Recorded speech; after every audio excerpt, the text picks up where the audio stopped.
kepada Allah Subhanahu wa taala. Allah Subhanahu wa taala berfirman,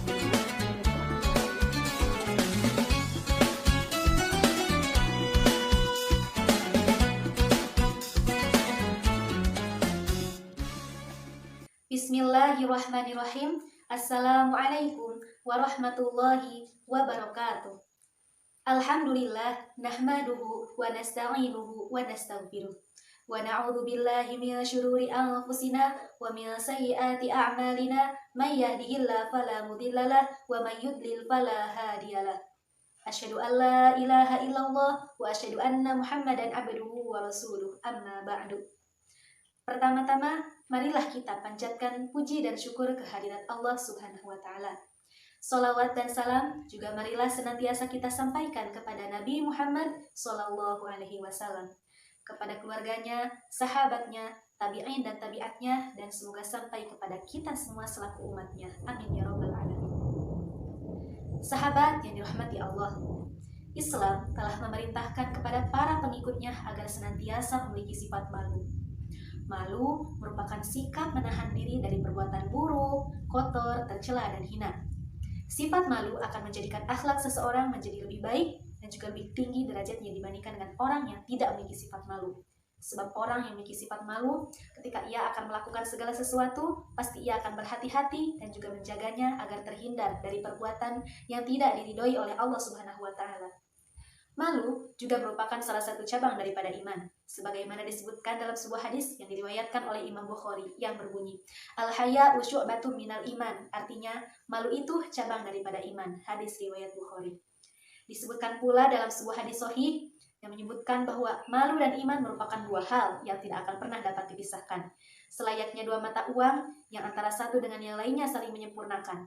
Maka orang yang beriman pasti memiliki sifat malu, dan orang yang tidak memiliki sifat malu maka sudah dapat dipastikan bahwa tidak ada iman di dalam hatinya, sekalipun lisannya mengatakan iman. Sahabat yang dirahmati Allah, setidaknya ada 3 bentuk malu yang wajib dimiliki oleh seorang muslim yang beriman. Malu yang pertama adalah malu kepada Allah Subhanahu wa taala. Seseorang yang tidak ada malu di dalam dirinya, pasti ia juga tidak akan takut melakukan amal-amalan yang dilarang oleh Allah Subhanahu wa taala. Dan juga ia tidak akan takut meninggalkan amal-amalan yang diperintahkan olehnya. Akan tetapi, orang yang memiliki rasa malu, maka ia akan senantiasa menjauhkan dirinya dari perbuatan-perbuatan yang tidak diridhoi oleh Allah Subhanahu wa taala, kapanpun, dimanapun, dan dalam situasi apapun. Sekalipun keburukan tersebut masih terbersih di dalam hatinya, akan tetapi ia akan senantiasa beristighfar dan memohon ampunan kepada Allah Subhanahu wa taala. Sebab ia tahu bahwa Allah itu Maha mengetahui dan juga Maha melihat.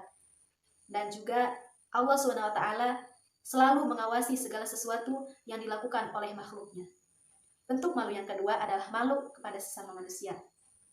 Seseorang yang memiliki rasa malu, maka ia tidak akan berani mengumbar kesalahan-kesalahan dan juga dosa-dosanya di hadapan orang lain.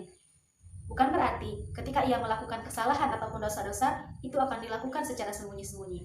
Akan tetapi, orang yang memiliki rasa malu, maka ia akan berusaha menjauhkan dirinya dari kesalahan dan juga dosa-dosa tersebut. Bentuk malu yang ketiga adalah malu kepada dirinya sendiri. Orang yang memiliki rasa malu terhadap dirinya sendiri akan menyadari dan mengintrospeksi dirinya bahwa betapa sedikit amal perbuatan ataupun amal kebaikan yang dilakukan olehnya dibandingkan dengan orang lain. Maka ia akan senantiasa berusaha meningkatkan kualitas dan juga kuantitas amal solihnya, baik kepada Allah Subhanahu wa taala maupun kepada sesama manusia. Ia akan senantiasa mempergunakan waktu dan juga tenaganya untuk beribadah dan melayani umat, sehingga tidak ada lagi waktu yang terbuang sia-sia hanya untuk berleha-leha menikmati keduniawian. Sahabat yang dirahmati Allah, sebagai orang muslim yang beriman, kita wajib mengaplikasikan ketiga bentuk malu tersebut di dalam setiap aktivitas kehidupan. Sebab malu tersebut akan membentengi diri kita dari perbuatan-perbuatan yang tidak diridhoi oleh Allah Subhanahu wa taala. Dan juga akhlak kita akan diangkat ataupun ditinggikan derajatnya oleh Allah Subhanahu wa taala, insya Allah.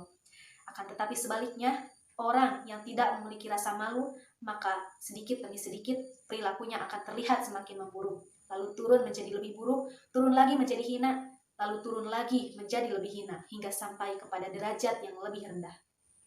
Na'udzubillah fiman na'udzubillah. Sahabat yang dirahmati Allah, semoga kita semua senantiasa memiliki sifat malu dan juga memeliharanya, agar kita terhindar dari perbuatan-perbuatan yang tidak diridhoi oleh Allah Subhanahu wa taala. Mungkin sekian yang dapat saya sampaikan pada kesempatan kali ini. Mohon maaf atas segala kesalahan dan juga kekhilafan. Akhirul kalam, wabillahi taufik wal hidayah. Wassalamualaikum warahmatullahi wabarakatuh.